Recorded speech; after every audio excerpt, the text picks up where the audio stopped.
I was doing some work with Elizabeth Kubler-Ross. This is real important. Most of you know who she is, don't you? Elizabeth? Yeah. Somebody who, again, was focusing on process, the way that you go, and she started working with people who had catastrophic illnesses and were dying, saying that when you can't increase the quantity of someone's life, that you can better the quality of it. You know, another right brain approach there, isn't it, sort of, you know. And she was talking one time about how she was working with someone who was dying, and she came down to me and she said, is there anything I can do for you today? And the woman said, yes, Elizabeth, there is. And Elizabeth said, oh, what? And the woman said, go away. Elizabeth said she went out in the other room and she felt crushed, you know. She wanted to help this person. And then she said, wait a minute, what's going on? That was I asked and the person told me what I could do. Perfectly okay request on that person's part.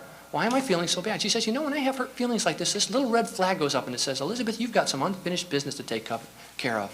And this person just helps you see that it's in that area and you need to take a look at it, you know. And I think that there's lots of those little red flags, particularly, as I said, when you're in human services, or even if you're dealing with other people, which is, I love it when kids are coming out of college and they say, I think I want to work with people. You know? What's the alternative? I don't know. You have to be around somebody, I guess. Yeah, and those little red flags go up all the time in our relationships, and that's where our commitment to self-growth comes in, where we say, you know, I ought to take a look at what's going on here. I'm a little mad at this person right now, and I'm not going to let them know that I'm thinking about self-growth at this point. But a little later on, I want to sit down and figure out what's going on inside of me here. Because then you're better able to, you become clearer, you can handle things better. My grandmother was in a home in Florida, and I was just waiting to get word that she had died. And I'd read some Elizabeth's books and listened to her lectures and stuff, talking about finishing your sunset years with a pitter-patter of little feet around the house. And so I got on the phone and said, Grandma, look, it'll be crowded, but how'd you like to come out to California and live with us? Man, she was on the plane before I hung up the phone, you know. And it was interesting, because after she'd been with us for about a week, one of the first things she said was, Peter, what are all these little feet pitter-pattering around here all the time? She'd never read any of these books, you see.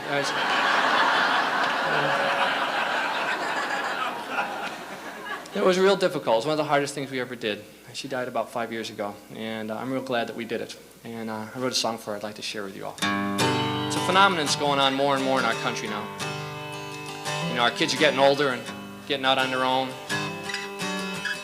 You've been caregivers for them for a long time, and you finally say, gee, you know, now we can save up and take that vacation to West Covina we've always wanted to take. You know?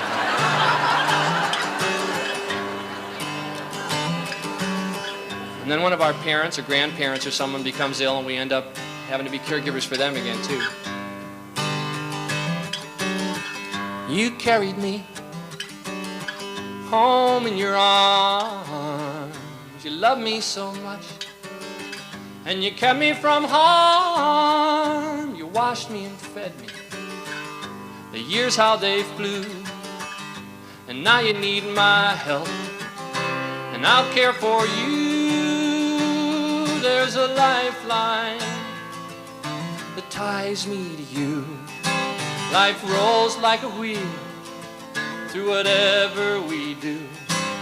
Through all of the hard times and anger we feel. The love that we have, well, it helps us to heal. Love's a lifeline that pulls us all through.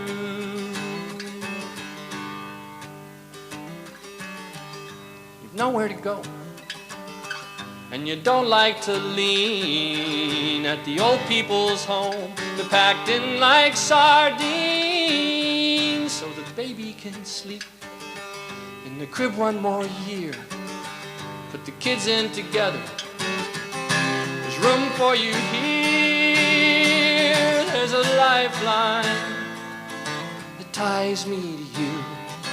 Overnight power runs out the holes in our shoes. When the looking glass flips, there's no wrong or right. Do the best we can do and hold hands in the fight. Love's a lifeline that pulls us all through.